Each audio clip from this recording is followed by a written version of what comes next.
капитального ремонта здания театра юного зрителя в городе Назрани. Культура, экология и дороги. Реализацию нацпроектов обсудили на совещании в региональном правительстве.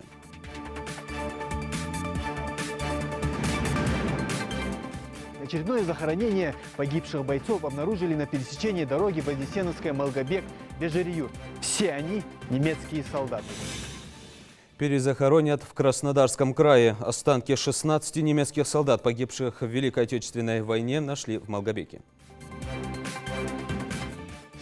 В этом кабинете за партами уже давно должны были сидеть дети, только вместо них тут все еще трудятся рабочие.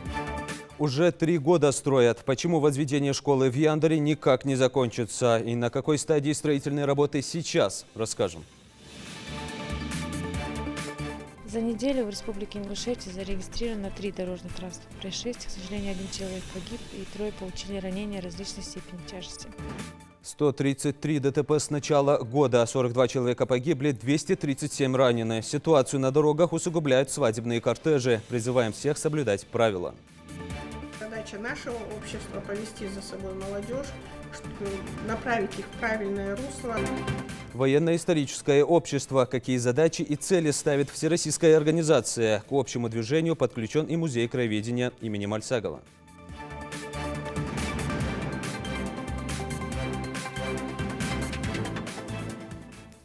На телеканале «Ингушетия» новости 24. Здравствуйте.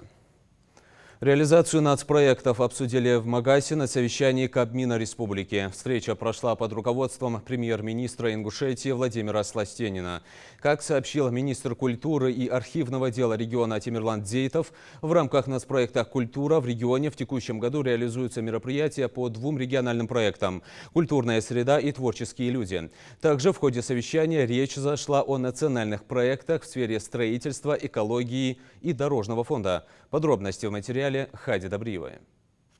В рамках нацпроекта «Культурная среда» в республике строится и реконструируется 5 учреждений культурно-досугового типа в разных сельских поселениях республики, в том числе в селениях Икажево и Нестеровское. Также в этом году ведомство заключило соглашение на проведение капитального ремонта здания театра юного зрителя в Назрани. По проекту «Творческие люди» осуществляется повышение квалификации творческих и управленческих кадров в сфере культуры на базе центров непрерывного образования. От Ингушетии на обучение в этом году направлено 68 человек, из которых 20 в настоящее время получили сертификаты о завершении учебы. Мероприятие проводится на бесплатной основе в соответствии с лимитами выделенных региону квот в ведущих вузах нашей страны. В этом году Минкультуры Ингушетии заключено соглашение на проведение капитального ремонта здания театра юного зрителя в городе Назрани. На сегодняшний день по данному направлению профинансировано 19 миллионов рублей, из которых освоено 10. Произвести кассовый расход оставшихся средств запланировано до конца сентября текущего года. Помимо перечисленных средств в рамках данного регионального проекта Министерства культуры реализуются не менее значимые проекты, в том числе создание модерных муниципальных библиотек в городе Назрани и сельском поселении Зязиково-Юрт Малгобекского района. Все выделенные средства в размере 10 миллионов рублей на данное мероприятие освоены в полном объеме. Торжественное открытие библиотеки состоится в октябре текущего года. Приобретение музыкальных инструментов и оборудования для детей в школе искусств средства в размере 1 миллиона 152 тысяч рублей перечислены на счет детской школы искусств в городе Карбула. Далее заместитель начальника Ингуш-Автодора Муса Даурбеков рассказал о ходе реализации нацпроекта «Безопасные и качественные автомобильные дороги». Согласно предъявленным данным, в текущем году управлением досрочно и 100% выполнены объемы работ по региональному проекту «Дорожная сеть». Общая протяженность приведения в нормативное состояние участков автомобильных дорог составила 13,6 километров. Муса Даурбеков также подчеркнул, что сложившаяся в ходе проведения закупок экономия в размере порядка 7 миллионов рублей будет направлена на ремонт дополнительного объекта протяженностью 700 метров в Назрани. Автодор, управление Автодор дополнительно реализует 3 объекта протяженностью 4,7 километра. Это у нас реконструкция дороги подъезд Барсуки от трассы Кавказ, капитальный ремонт автомобильной дороги Назрань, Средняя Челуки, улица коммунальная в городе Назрань протяженностью 690 метров вагонов. начать там реконструкцию автомобильной дороги Назрань-Средние Чулуки протяженностью 1,7 километра. Стоимость всех вышеуказанных объектов составит 106,9 миллионов рублей, которые направлены будут уже подписывается соглашение, и в этом году будут реализованы в срок и даже досрочно. То есть, я так понимаю, вы 200% в этом году плана, что ли, сделаете? Почти 200. Вот как бы учиться надо, как хорошо работает у нас наше подразделение. И видно сразу, и дороги качественные. Спасибо за работу вам, всему вашему подразделению. Вот флагманы есть у нас, приятно послушать. Промежуточные итоги деятельности исполнителей в целом получили положительную оценку Владимира Сластенина. Отдельно глава Кабмина отметил скорость и качество выполнения плана Ингушавтодором. Хади Забриева, Хусейн Гагиев, Юсуп Ханиев, Новости 24. Месяц до старта отопительного сезона. По поручению главы Ингушетии все силы и средства приводятся в должное состояние. Для своевременной подачи тепла в многоквартирные дома и социальные учреждения в регионе функционирует 6 котельных. Правда, есть и проблемные адреса. Это перинатальный центр и располагающиеся рядом с ним 2 многоэтажки. Какие прогнозы дают местные власти на эту зиму для стратегического объекта и жилого комплекса, узнал Муслим Ганиев. После устранения всех нарушений до 15 октября Ростехнадзором выдаются паспорта готовности. Это значит, чуть более месяца остается у руководителей котельных республики, чтобы подготовить котлы к отопительному сезону, а службам ЖКХ проверить теплотрассы на предмет утечки и пропуска воды. На данном этапе идут работы, пусконаладочные работы по всем котельным. Есть некоторые котельные проблемные, но ими занимается муниципальное образование уже. Всего в республике 6 котельных централизованного теплоснабжения в 5 муниципальных образованиях. Они отапливают 53 многоквартирных дома, 6 социальных объектов и перинатальный центр. Будет ли вовремя тепло именно там, а также в квартирах высоток рядом, попробуем узнать. В начале года пациенты больницы жаловались на холод в палатах. Свои претензии в основном они высказывали в социальных сетях. Это ужас. Вот поэтому из больницы выписывают с букетом заболеваний простудных. Недавно выписалась оттуда. Было очень холодно. Довольных я там не встречала. В администрации города Назрани, на балансе которого стоит перинатальный центр, утверждают, что отсутствие тепла носило временный характер. И связано это напрямую с подачей воды.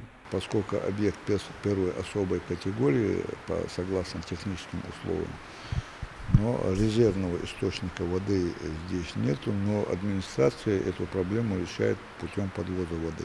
Тепло в многоквартирные дома, а также перинатальный центр поступает из одной котельной. Для этого здесь установили 4 котла. Один 8 мегаватт, второй 6 мегаватт и еще 2 по 5 мегаватт. Однако для того, чтобы обогреть все 3 объекта, хватает и одного, самого маленького.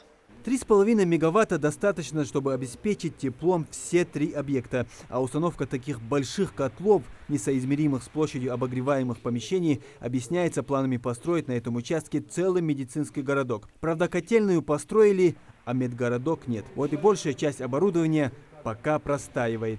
В этот отопительный сезон планируется работа 2 котлов по 5 мегаватт. Один будет основным, второй же для резерва. Так у нас котельная уже готова технически. Осталась только некая документальная часть. По актам устранения нарушений сейчас подготовим и будем уже выходить на Ростехнадзор на получение паспорта ОЗП.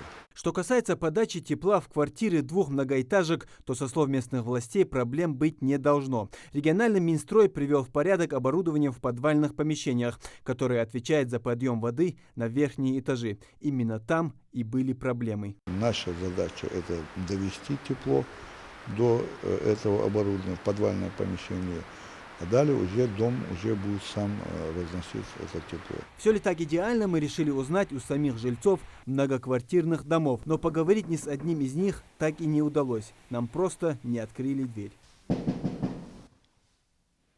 Стучимся в очередную квартиру, и снова тишина. За дверью слышны разговоры, но нам так и не открыли. То ли у людей действительно нет проблем, то ли они просто не хотят общаться с нами. Быть или не быть теплу в многоквартирных домах и перинатальном центре республики узнаем уже 15 октября. Именно в этот день в Ингушетии начинается осенне-зимний отопительный сезон. Муслим Ганиев, Магомед Белакиев, Новости 24. Жители Сунжа сделали свой выбор. Накануне завершились выборы в городской совет. В территориальном избиркоме подводят предварительные итоги. Напомню, голосование проходило 3 дня. Все это в целях недопущения распространения коронавирусной инфекции. Из 50 кандидатов, претендовавших на депутатские мандаты, жители выбрали 20 народных избранников. Выборы прошли в штатном режиме, без всяких замечаний, нареканий. К нам не было подано никаких жалоб. Люди довольно активно приходили, приняли активное участие избиратели. По нашим подсчетам, это 70% избирателей пришли на выборы, отдали свой голос за достойных, как им казалось, людей. Голос уже подсчитаны, уже конечный результат будет уже после совещания оглашены. В Малгобеке нашли останки 16 немецких солдат, погибших в годы Великой Отечественной войны. Совместно с ингушскими поисковиками в раскопках участвовали и представители Народного союза Германии.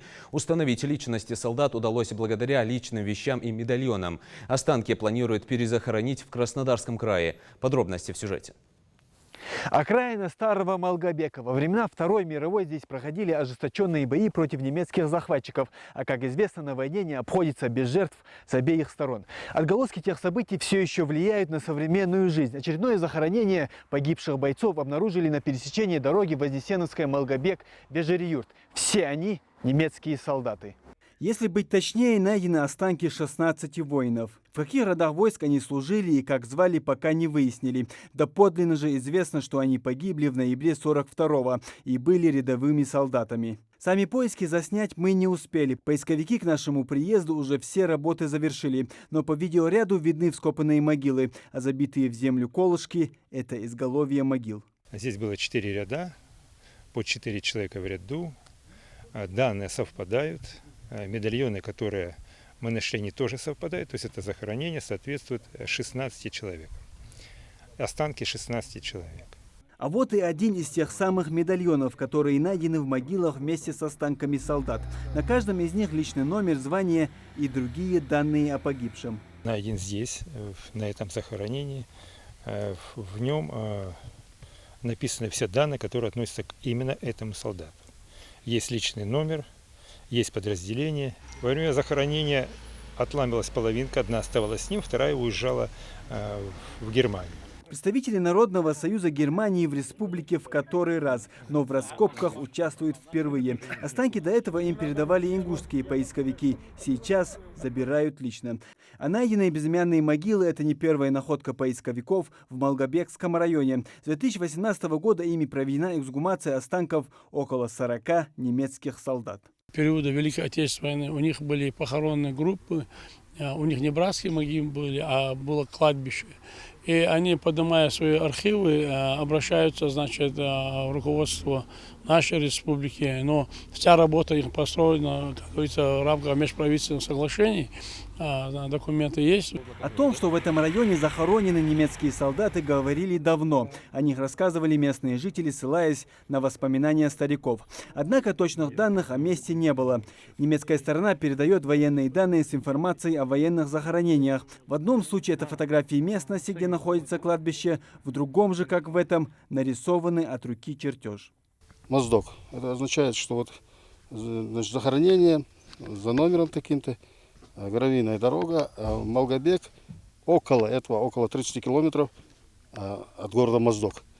И вот, значит, географические, значит, координаты указаны буква Н, норд означает севернее. Иностранных воинских захоронений на сегодняшний день там за 10 лет мы уже перезахоронили 20 тысяч. И оно обустроено. Это Россия выделила немцам землю на юг России, для юга России. И мы все вот эти республики Кавказа и Ставропольский, Краснодарский край, мы их туда перезахораниваем. Бои за Малгобек начались в августе 1942 года. Целью захвата немецкой армии были нефтеперерабатывающие промыслы Грозного и Баку. Самая короткая дорога туда проходила по Алханчурской долине, и на пути располагался город Малгобек. После 4 месяцев ожесточенных боев 3 января 1943-го Малгобекская оборонительная операция закончилась поражением немецких войск. Сегодня называются разные цифры погибших – от 20 до 120 тысяч. Муслим Ганиев, Акрамат Дасхоев. Новости 24. Возведение школы на 540 мест в Яндаре изрядно затянулось. Жители в томительном ожидании. Уже 3 года строящийся объект поменял несколько подрядчиков, но так и не достроен до сих пор. Сейчас там ведутся внутренние отделочные и монтажные работы. Почему выбились из графика и когда дети смогут сесть за парты новой школы, узнал Зелимхан Калоев. В этом кабинете за партами уже давно должны были сидеть дети, только вместо них тут все еще трудятся рабочие. Строительство школы на 540 мест в новом микрорайоне Яндаре слишком затянулось. Строительство, по словам прораба, началось еще 3 года назад. Работой тогда занималась фирма «Севкавстрой». Отсутствие финансирования не позволило завершить процесс в назначенные сроки. В апреле этого года за дело взялась уже другая организация. Один блокер, это уже фирме «Элиос» уже достраивать его полностью. С 20 апреля они начали, приступили к работе. За 2-3 месяца они хороший объем работы выполнили. Наружная канализация уже полностью внутренние отделочные работы уже. На объекте трудится более 60 человек. Всего в здании предусмотрено 5 больших блоков. Сейчас штукатурят и шпаклюют. Провели электричество и налаживают систему пожарной безопасности. Установлены практически все окна. В конце, я думаю, октября уже манерные работы мы все работу закончим. Плитка, стяжка полов, дали андали, эсчаква, гериги. Осталось на сегодняшний день, بعد دور بوخ دق دعمود جبه. Материала, вопрос, да, материал я лежит. Все есть на сегодняшний день, и рабочие есть, и материал есть, все есть. Для жителей нового микрорайона Яндаре объект действительно важный и долгожданный. Людям из-за отсутствия рядом школы приходится сталкиваться с проблемами.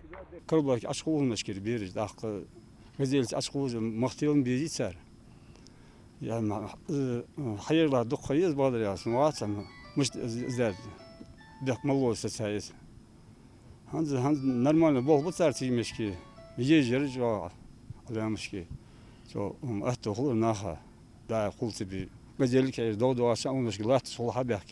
В трехэтажном здании для школьников будут созданы все самые современные условия. Во дворе уже приступили к строительству стадиона с 2 мини-футбольными полями. Здесь также предусмотрят площадку для баскетбола и детские игровые зоны. Помимо прочего, внутри также будет свой спортзал, медпункт, просторные светлые кабинеты, библиотека, 2 лифта и не только. Первый этаж пищеблок. Сзади у нас находится спортзал, велосипедишка. Актовый зал, велосипедишка. Идут уже фасадные работы, уже начали мы уже с одной стороны 2 блока. Фасадный блок уже должен. Школа строится в рамках нацпроекта «Жилье и городская среда». Завершить объект планируют в конце года. Для жителей это событие станет самым лучшим новогодним подарком. Зелимхан Калоев, Асхаб Белакиев, Новости 24. В социальных сетях появилось обращение от одной из жительниц республики с просьбой разобраться в ситуации. По ее словам, родителей заставляют писать заявление на отказ от горячего питания. Как пояснили в Министерстве образования региона, таких обращений к ним поступило немало. А заявление на отказ от завтрака и обеда предлагают писать добровольно. С чем это связано, разъяснили в Министерстве. Заявления пишутся в случаях, если родители не хотят, чтобы ребенок питался в школе, получал горячее питание ввиду того, что у него какие-то особенности заболевания. То есть ребенок нуждается в диете или находится по сахарному диабету или по другим заболеваниям, которым нужно индивидуальное питание. В этом случае родители могут написать заявление и отказаться от питания. Это добровольно. Родителям предлагается форма заявления, в которой они могут воспользоваться, если есть потребность такая. Принудительно ни в коем случае. Все обращения мы рассматриваем, выезжаем с мониторингом, подключаем депутатский корпус, общественные организации, а также родительскую общественность, которые присутствуют в столовых, на завтраках и на обедах, учитываем мнение, пересматриваем, в рабочем порядке все эти вопросы решаем. На закупку вакцины для профилактики гриппа в осенне-зимнем сезоне 2020-2021 годов будет дополнительно направлено более 4 миллиардов рублей. Распоряжение об этом подписал председатель правительства Михаил Мишустин. В федеральном бюджете на закупку вакцины уже предусмотрено 22,5 миллиардов рублей. Дополнительное финансирование позволит приобрести еще более 15,5 доз препарата. Средства будут выделены из резервного фонда правительства. В этом году как можно больше людей, особенно из группы риска, должны иметь возможность бесплатно сделать прививку от гриппа. Такую задачу поставил президент. Почти 850 тысяч человек в стране победили коронавирус. За сутки в Ингушетии выявляют порядка 37-39 новых случаев. Под наблюдением медиков остаются 420 человек. Это по официальным данным Оперштаба. Многих людей волнует вопрос о том, ждать ли нам второй волны COVID-19 и какие простудные заболевания ждать этой осенью. На эти и другие вопросы ответила заместитель руководителя управления Федеральной службы по надзору в сфере защиты прав потребителя и благополучия человека по Ингушетии Зара Гитагазова.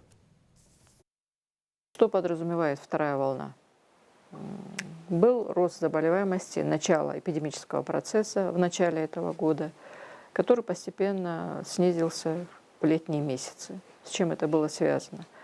Ну, весной, в апреле, в мае, я помню, постоянно были вопросы у средств массовой информации, да и у населения, у специалистов.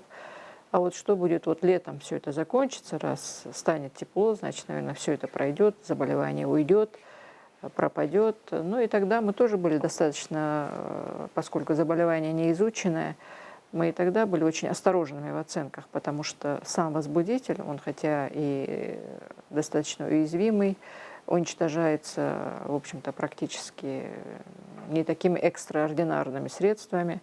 Но, тем не менее, один из путей передачи – это контактный путь передачи, не только воздушно-капельный. И поэтому как бы есть особенности течения этого эпидемического процесса. Летние месяцы у нас характеризовались убылью. За это время, в принципе, у нас здравоохранение развернулось до 1000 с лишним коек, 1027 коек было развернуто под специализированные инфекционные койки именно для борьбы с ковидом. Кроме того, в республике было налажено тестирование. Кроме нашей лаборатории ФБУЗа, с чего все начиналось, сейчас работает у нас 3 лаборатории в Министерстве здравоохранения и 2 частные лаборатории. Таким образом, у населения есть возможность не только там у тех, кто подлежит тестированию, но и у других, которые по своим целям куда-то, в своих личных интересах куда-то выезжают, зачем-то им нужны эти анализы, или просто человек хочет посмотреть, болен он или не болен, переболел он, в каком он состоянии находится. Есть возможность сдать эти анализы и посмотреть свой статус, в принципе. Вот эти летние месяцы, спад заболеваемости, развертывание вот этих всех коек, налаживание тестирования, оно позволило нам выйти из эпидемического процесса. Мы сейчас, как и все субъекты остальные Российской Федерации, находимся на 3-й стадии выхода из эпидемии. Но сейчас уже вот наступает осенний период, идет ухудшение климатических условий, похолодание. В летние периоды, когда высокая температура окружающей среды, достаточно инсоляции, вот один из факторов, который способствует, если не способствует уничтожению, но способствует ослаблению вируса, который во внешнюю среду попал, это ультрафиолетовое облучение. И вот эти летние периоды, они характеризовались тем, что кроме того, что произошло уменьшение количества заражений, но еще снизилась тяжесть поражения. У нас наблюдалось гораздо меньше тяжелых случаев, тяжелых поражений легких. Это, конечно, был благоприятный признак. Но вот сейчас мы наблюдаем, что, в общем-то, и дни, температура воздуха снизилась, и дни, и солнце, конечно, солнечная активность идет на убыль. Низкие температуры приближаются, климатические условия изменяются.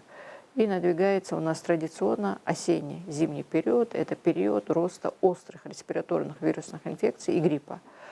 То есть в этом году, как и во все предыдущие годы, мы ждем эпидемию гриппа и респираторно-вирусных инфекций. И нам спрогнозировали, что в этом году будет 3 новые разновидности гриппа, придут на территорию Российской Федерации. И в соответствии с этим были получены штаммы этих вирусов, которые придут к нам, и разработаны вакцины, которые будут актуальными в этот эпидемический сезон. Сейчас началась вакцинация против гриппа. Взрослые уже вакцинируются, дети тоже, наверное, где-то с завтрашнего дня начнется вакцинация против гриппа. Особенностями вот этого эпидемического сезона является то, что специалисты на базе Института эпидемиологии шли, вот все эти месяцы шли испытания. В лабораторных условиях достоверно установлено, что коронавирус на лабораторных животных, что коронавирус и вирус гриппа взаимно усиливают друг друга. Поэтому мы сейчас говорим об этом, чтобы население понимало, что очень важно вот в этой ситуации сейчас не вот эти дебаты, вторая волна, третья волна, какая-то волна, а то, что сейчас у нас грядет эпидемия гриппа, эпидемия респираторно-вирусных инфекций, болезнь не ушла. У нас в стационарах было до 200 человек, больных и подозрительных. То есть ежедневная выявляемость была 15-20 человек в среднем по месяцам. Поэтому сказать, что вот прям вот это ушло, мы с этим справились, и сейчас вторая волна пришла, как-то не очень корректно. То есть этот эпидемический процесс, он идет. Всемирная организация здравоохранения предсказала, прогнозы Всемирной организации здравоохранения, что с пандемией коронавирусной инфекции мир справится за 2 года. Так что вот эта вот реальность, в которой мы сейчас живем, вот этот масочный режим, перчаточный режим, соблюдение индивидуальных мер безопасности, это остается актуальным. Вот эти все простые методы профилактики, неспецифической профилактики, они действенны, они актуальны, и все это нужно соблюдать. И вот все те объекты, которые сегодня у нас начали работать, с началом учебного года, вы знаете, Федеральной службой выпущено несколько новых санитарных правил, которые регламентируют деятельность образовательных учреждений, социальных учреждений. Здесь на месте мы стараемся регулировать, учитывая нашу ситуацию, в соответствии с полномочиями главного государственного санитарного врача по территории, по субъекту, мы готовим свои постановления. То есть вдобавок к тем санитарным правилам, рекомендациям Роспотребнадзора, учитывая наши местные условия, нашу эпидемиологическую ситуацию, мы в оперативном порядке стараемся издавать постановления, которые вносят какие-то дополнительные коррективы для того, чтобы предупредить какой-то такой значительный рост заболеваемости. Безусловно, нужно сейчас подключиться к вакцинации против гриппа. Обязательно и взрослым, и детям нужно провакцинироваться.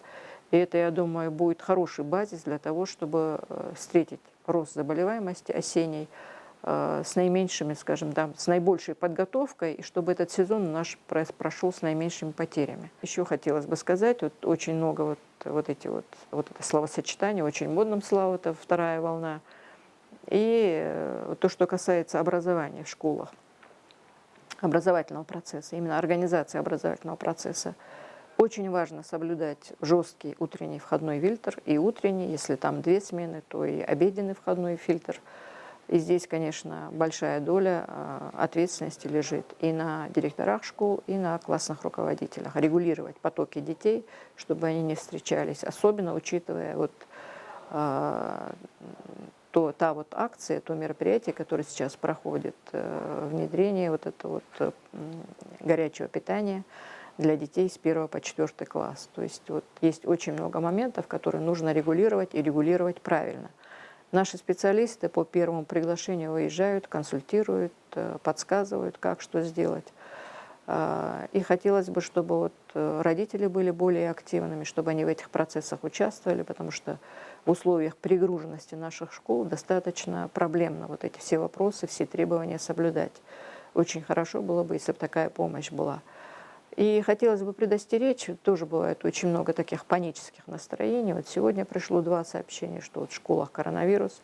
На поверку сказала, что дети просто болеют. То есть такие необоснованные утверждения распространять, я думаю, абсолютно ни к чему. Если есть что-то, специалисты приедут, разберутся и внесут, в общем-то, все эти предложения, которые нужно соблюсти. Уже во многих регионах у нас по ведомственной линии каждый день идет информация. Есть регионы в Российской Федерации, которые только начался учебный год, из-за того, что выявились случаи болезни коронавирусом, уходят на дистанционное обучение. Очень не хотелось бы, чтобы это было у нас на территории республики. В любом случае, если будут случаи выявляться заболевания, то это будет происходить, мероприятия будут проводиться точечно, это на дистанционку будут уводиться либо рекреация, либо соседние классы, которые были. То есть мы будем стараться наименее, чтобы это было травматично, чтобы это не затрагивало учебно-воспитательный процесс и, конечно, не в ущерб здоровью. Не менее опасным для здоровья и жизни является и неправильная эксплуатация газового и электрического оборудования. Тему противопожарной безопасности обсудили на заседании комиссии по предупреждению и ликвидации чрезвычайных ситуаций. Местные власти, сотрудники МЧС и газовой службы затронули ряд важных вопросов, в том числе и состояние пожарных гидрантов. Репортаж Хади Добриевой. Каждый юрт необходимо гидрант выделить. Все 9 сельских поселений, кроме Яндри и Исай, Ошер Яндри долги уже. Мы сняли, Бог наш молился, ждаем еще. Единственное, пока работу провели Плива и Газиверт. Речь идет об источниках наружного противопожарного водоснабжения в Назрановском районе. Кроме как в Плиево и Яндере, власти в остальных сельских поселениях до сих пор не позаботились о замене старых пожарных гидрантов. У чиновников свое оправдание на этот счет. Надо профинансировать замену этих гидрантов. Там я же не могу со своего кармана заменить эти гидранты. Надо, соответственно, выделить денежные средства для того, чтобы заменить эти гидранты. Чтобы установить новые гидранты, нужны не только средства, но специалист, который сделает работу качественно и в срок. Заместитель главы Назранского района поручил решить этот вопрос в кратчайшие сроки. В противном случае это грозит большими штрафами в дальнейшем.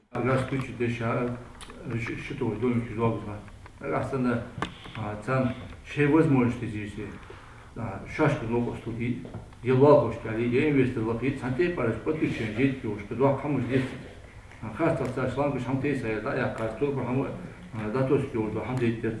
Старт отопительного сезона в Ингушетии не за горами. Жители массово включают газовое оборудование, но забывают проверить газовые плиты, водонагревательные колонки и счетчики на предмет исправности. Члены комиссии призывают глав администрации совместно с МЧС и газовой службой принять меры по обеспечению безопасности. К слову, обслуживание ВДГО обязаны проводить газовики при заключении договора, но эта работа не всегда выполняется. Договор заключить дячил от газовой службы согласовать.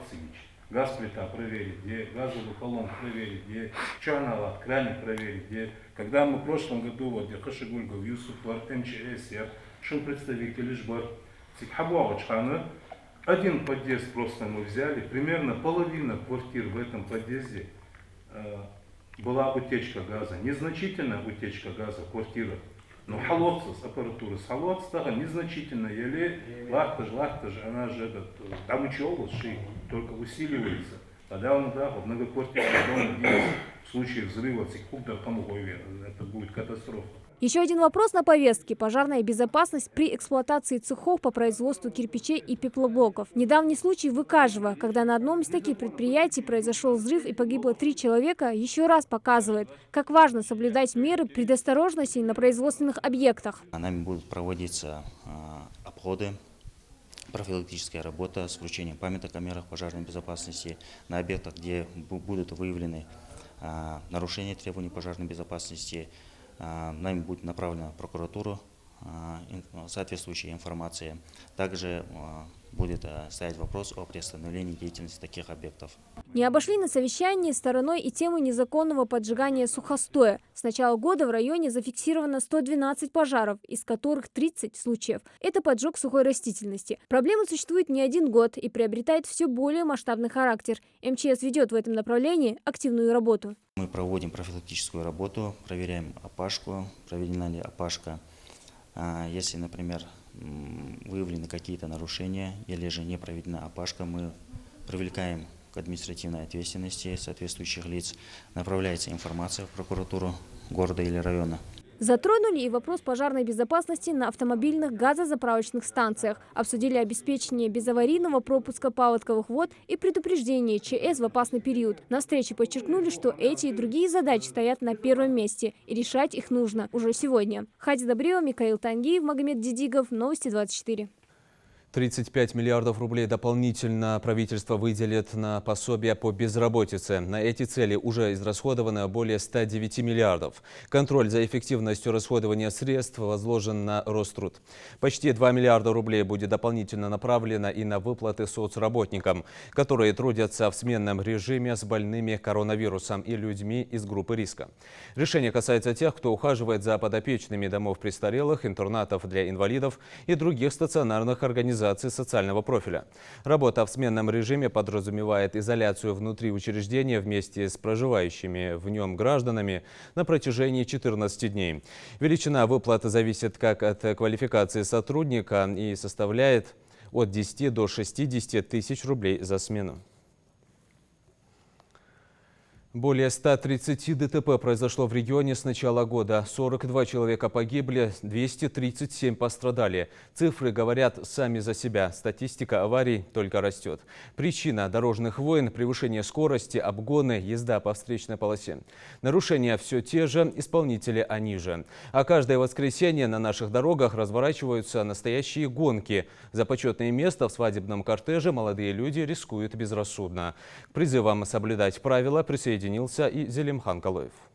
Когда на ошибках не учатся, буквально накануне в 7 часов вечера здесь, в районе нового автовокзала, произошло еще одно ДТП.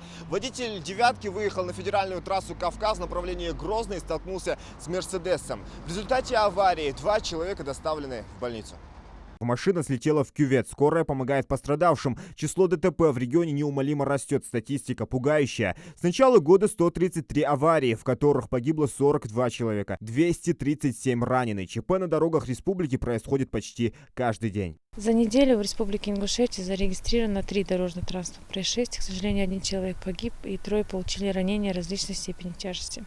Основными причинами является это несоблюдение скоростного режима, выезд на полосу встречного движения. О причинах гадать не нужно. Только за неделю в регионе зарегистрировано более 5000 нарушений за превышение скорости, свыше 200 за выезд на встречку, 80 случаев управления автомобилем без прав и 6 в нетрезвом состоянии.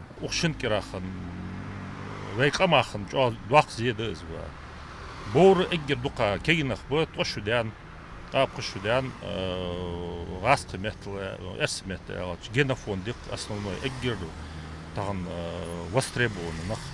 Жаму хамдес. Дихр дарсу кейш нахы бактарияч мастек. Тагын калнах миве за рулем. Мухуллы шортига хал сабр дие. Хун там помехвей сехмли игыз мугут сунал. Машин техах махаш.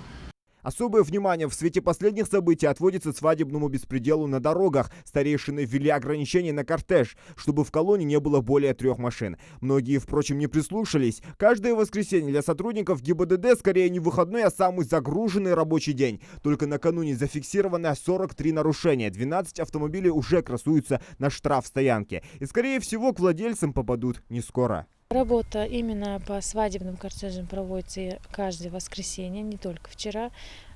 Согласно распоряжению министра внутренних дел, проводятся оперативные мероприятия по отработке видов нарушений, грубых нарушений, которые способствуют совершению дорожно-транспортных происшествий.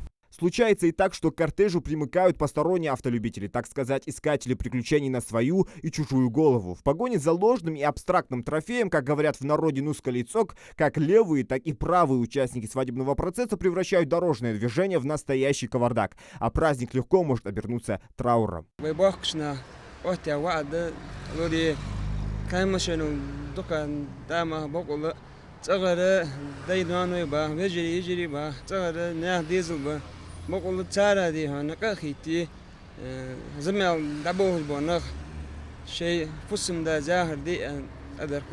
Жизнь обрывается в один миг, в итоге семьи остаются без сыновей. Каждый раз, когда стрелка спидометра переходит дозволенную скорость, задумайтесь, стоит ли оно того. Зелимхан Калоев, Майрбек Миржоев, Новости 24.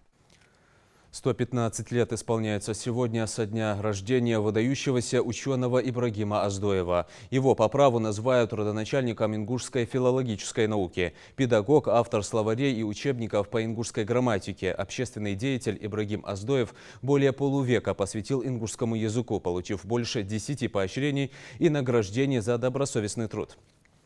Ученый занимал различные высокие должности, а с началом Великой Отечественной войны одним из первых добровольцем ушел на фронт. Был в немецком плену и пережил депортацию. Один и в соавторстве с другими учеными Ибрагим Аздоев издал более 30 крупных работ по языковедению. Среди них краткий русско-ингушский словарь, справочник общественно-политических терминов, орфографический словарь ингушского языка и русско-ингушский словарь, в который вошел основной и едва ли не полный лексический состав ингушского языка. Ибрагим Аздоев награжден почетной грамотой Президиума Верховного Совета ЧССР, орденом Отечественной войны второй степени, медалью за доблестный труд. Но высшей наградой ученый, которого не стало в 1983 году, считал любовь и уважение своего народа. 6 золотых, 1 серебряная и 1 бронзовая медали. Таков итог выступления наших спортсменов на всероссийском турнире по грэпплингу, который завершился накануне в Карачаево-Черкесии. Чемпионами турнира стали Джабраил Цалцаев, Хасан Саламов, Тайсум Измайлов, Зяудин и Сайфудин Терлоевы и Хадис Парагульгов. Второе место занял Мухаммад Евлоев. Бронза у Дэни Цамаева. Евлоев, Цалцаев и Саламов выступали в категории старший юноши и выполнили норматив кандидата в мастера спорта России. Изучение прошлого России, противодействие попыткам искажения истории, воспитание патриотизма, поднятие престижа военной службы и другие стратегические задачи ставит перед собой военно-историческое общество. Это всероссийская организация, которая работает напрямую с музеями страны. Тандем очевиден, как и его рациональность. В нашем регионе к общему движению присоединился музей краеведения имени Тугана Мальсагова. Репортаж Хавы Гагиевой. Поиск пропавших в годы Великой Отечественной, работы с архивами, написание международных статей. Не просто сохранить, а изучить историю досконально. Вот основные задачи Российского военно-исторического общества. Его региональное отделение, благодаря своему опыту в развитии краеведческого музея республики, возглавляет Магомед Сагов. Сразу мы возобновили деятельность этого военно-исторического общества в нашей республике, где почетными членами регионального отделения мы избрали новый состав. И был передан нам устав деятельности военно-исторического общества. И на основании этого устава идет обширная работа в нашей республике. Надо сказать, еще продолжается совместная работа у нас с Музеем Победы. Открыт здесь филиал. Мы подписали соглашение со всеми поисковыми отрядами регионов России. Деятельность Российского военно-исторического общества направлена на изучение и популяризацию военной истории России, а также сохранение объектов культурного наследия. Оно продолжает традиции императорского общества, созданного по указу Николая II в 1907 году. Сегодня это глобальная организация, которая работает в самых различных направлениях. На базе нашего музея мы будем собираться, мы будем делать ту работу, еще больше отвечая за подрастающее поколение, которое во многом немножко брошено, получается, и они вступают в всевозможные общества, которые ведут их в неправильном направлении. И задача нашего общества — повести за собой молодежь, направить их в правильное русло. У организации уже есть немалый список проектов, в котором нужно принять участие. Одним из таких является юбилейный цикл документальных фильмов о войнах-ингушах. И вот последнее письмо, которое мы получили, которое адресовано главе нашей республики Махмуду Али Макшариповичу Калиматову, с тем, чтобы судьи национального кино и телевидения «Русское поле» засняли фильм о наших героях. Надо сказать, уже первые съемки уже проводились этой телерадиокомпании в нашем зале Великой Отечественной войны, посвященной этой теме. Чтобы не исказить историю, краеведческий музей и военно-историческое общество будут работать в тандеме. Каждая выставка, проводимая музеем, станет уникальной возможностью рассматривать великие творения в деталях и погрузиться в исторический контекст. Чтобы стать участником организации военно-исторического общества, нужно прийти в музей краеведения, заполнить заявление и выбрать интересующее его направление, а затем уже можно приступать к его профессиональной волонтерской деятельности. Хава Гагиева, Маирбек Мержоев, Новости 24. На этом наш выпуск завершен. Оставайтесь на канале Ингушетия.